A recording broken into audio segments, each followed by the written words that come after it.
মাঝে মাঝে মনে হয় ফিরে যায় সেই অতীতের দেশে, যেখানে শাসিত হতো ইংরেজদের হাতে দেশপ্রেমিক বীর বিপ্লবীরা।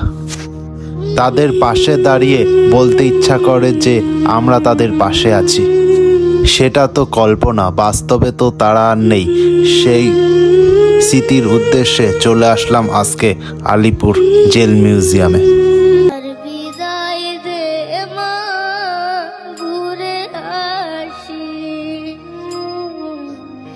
একবার বিদায় দে মা, ঘুরে আসি। হাসি হাসি পড়ব ফাঁসি, দেখবে ভারতবাসী। আমি হাসি হাসি পড়ব ফাঁসি, দেখবে ভারতবাসী। একবার বিদায় দে মা,